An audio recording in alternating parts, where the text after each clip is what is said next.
With Wonder Woman 1984's debut just around the corner, Warner Brothers have begun ramping up their marketing campaign for the film. Thanks to the team at Warner's, I was given the opportunity to be one of the very first in the world to see the film, and got a chance to chat with the film's director, Patty Jenkins, and its star, Gal Gadot. Unfortunately, I can't release any audio or video, but I am allowed to share some of the exciting information that was shared during the conversation. One of the biggest questions emerging from the existence of Wonder Woman 1984 has been, what exactly is this movie? Of course, we have returning characters, including ones that died in the previous film. We're in a new era and it feels so visually different. Jenkins discussed the different processes of making the first Wonder Woman and the second.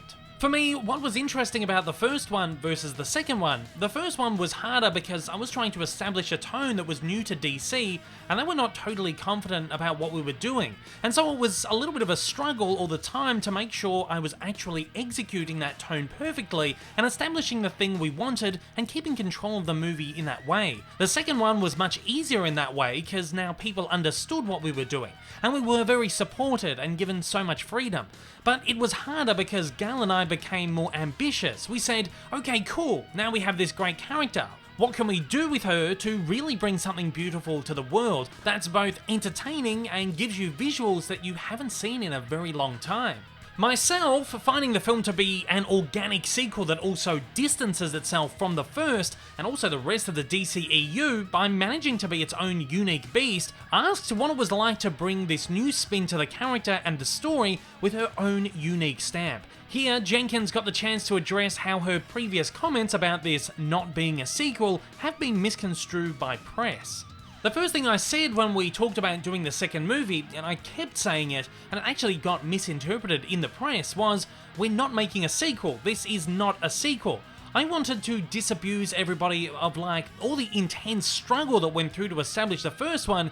You don't want people to relax and say, oh, I don't have to do as much. I said this is a totally different film. Just like comic books where there can be one series and then there's another series. It happens to be literally a sequel because it is the same characters and it is a continuation, but it's 100% new. The interesting thing was, even all these colours. It was very important for me to say to even Warner Brothers, this is not the Wonder Woman graphics of before, so get ready, this is a totally different movie. And that was very helpful to my crew as well. It's like, whoa, but Jesus, neon pop! You know, it's not what the first movie was. No rough-hewn steel. It was a totally different film. So that was great, and for me, I wanted to do both, and so that's why I so appreciate what you're saying. I was like, I want to stay true to the spirit of the beautiful character we have in our hands, but I want to do a totally new adventure with her that has a very different feeling, and I wanted to enjoy getting to do a Wonder Woman movie.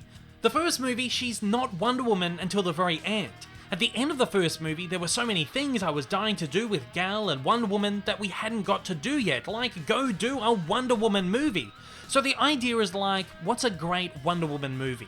I loved putting it in the 80s for a bunch of reasons, but one of them was that she's so synonymous with the 70s, the 80s, in a lot of our relationship with it. So seeing her in this pop modern world was really great. And I also wanted it to be fun.